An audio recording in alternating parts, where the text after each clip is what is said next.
in diligence, I mean, there is no standard deliverable format. Limited access timetable we have discussed. Users audit outputs. Obviously, for us, the starting point is audited accounts. So we do place a lot of reliance on the audited accounts. So the starting point is definitely the audit statements. And level of materiality will be adjusted to meet client needs. So you need to discuss upfront what the materiality level is, how the valuation gets impacted, and sort of design your procedures accordingly. I'll sort of quickly run through this purchase price consideration formula. Typically, again, this is a typical example. It could vary. Enterprise value is basically derived by using either DCF or a multiple of the EBITDA, as I just said. So you have an EBITDA this year or next year into 10, 5, whatever multiple you want to use. You come to an enterprise value. From that, you typically add cash, reduce your debt. You add or less your working capital adjustments. So typically you will have your normative level of working capital, which is something which is required to run the business. But if there's something excess or less, then you will adjust the value accordingly. Capital expenditure adjustment typically, typically you will not find it, but if there are say significant capex required going ahead, if there's a major overhauling expected to happen, then you would want to adjust your price. Right, so right now the company is running and they've not been spending, hence its cash balance is high, everything is high. But if you realize that once your buyer or once your client will step in, and you have to completely overhaul the machine, or you have to completely put in new technology, then that's something which you want to reduce upfront, right, in the value. Plus or minus non-operating assets to liability. So there are any non-operating asset liability which are not relevant, that is something which you reduce from it and to come to your sort of the equity value. So how does financial diligence impact the purchase price consideration? I mean, this is at the end of the day when you give a report, and this is what the client looks at, right? So there are two things which typically a client would want from a diligence report.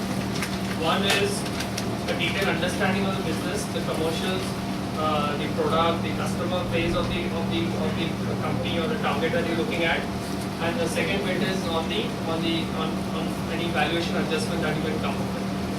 So any enterprise value, I said, I mean, there could be valuation adjustment in terms of non-recurring items. So there are one-off expenses or one-off income in a particular year. If they're using an EBITDA or a PAT multiple, which includes that one-off, that is something which you strip out and just come up with a normalized level of EBITDA or a sustainable level of EBITDA or PAT, based on which then you can apply the multiple. Then out of period items, any under accrual, especially it happens in a certain period like December, which is unaudited. There could be certain provisions, certain other things which have not been accounted for, not been fully accounted for, which affects your EBITDA income, affects the purchase price. So cash debt, something if there are any restricted cash. So if there is though the cash will show up on the book, but there is significant restriction on the cash. For example, there could be either in some countries there are repatriation issues. So if the cash is stuck in China, typically you can't pull it out that easily. You want to negotiate on that. There are times when you have placed significant amount of fixed deposit as a guarantee or with banks or in under lien to give guarantees. So that may be a completely restricted cash at any point in time. Till you want to operate a business in a protein industry, you always want to have that fixed deposit there, where you have to place a margin with your with the exchanges. That is something which is stripped out from cash. Working capital analysis.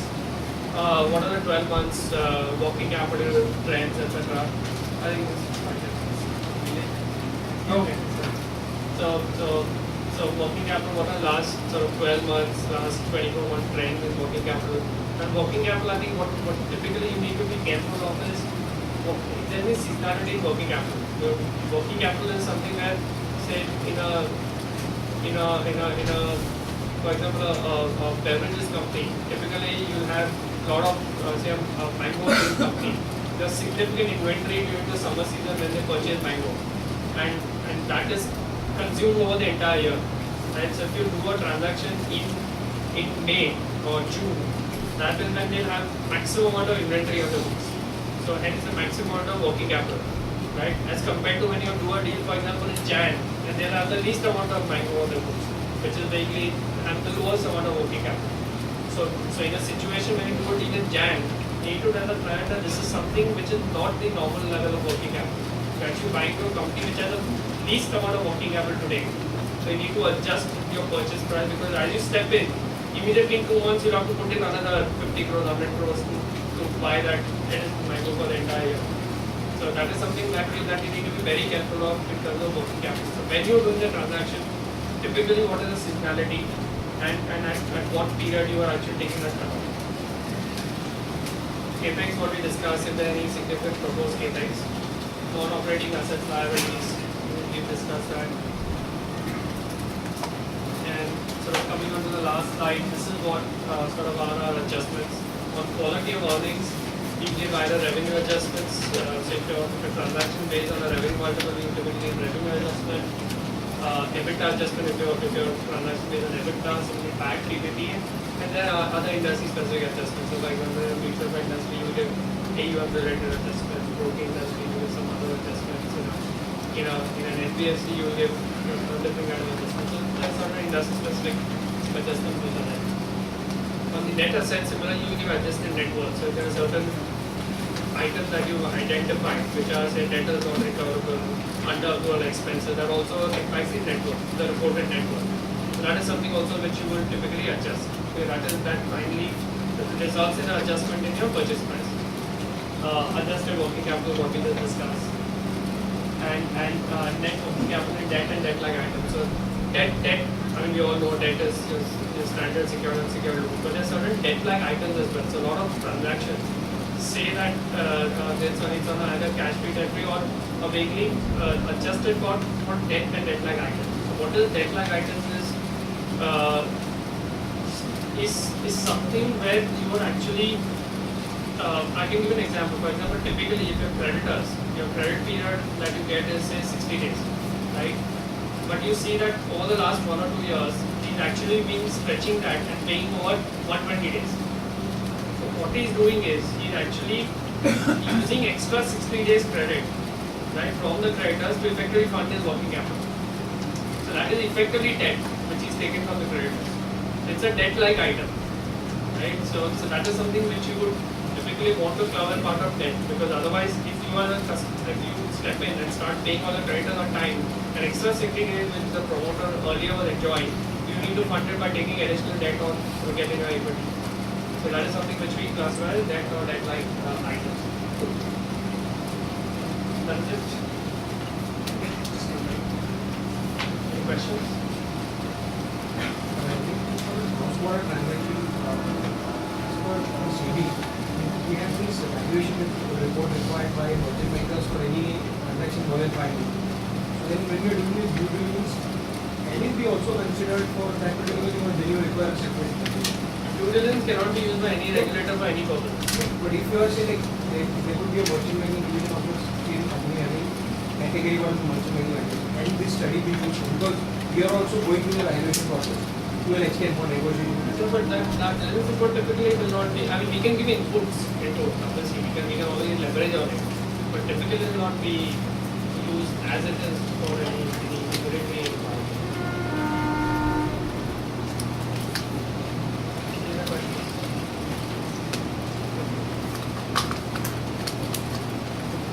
Thank you very much, everyone.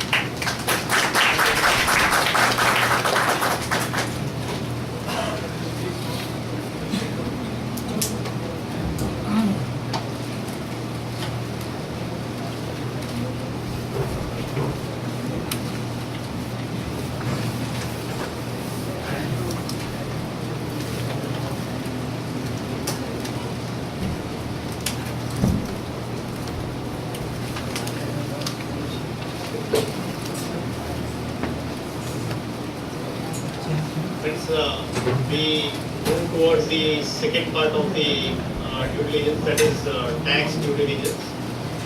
We have with us one more expert on the subject, the eminent speaker, C. Nilesh Vichare. I would request co-group member Sanjay Savla to introduce the speaker of the second session.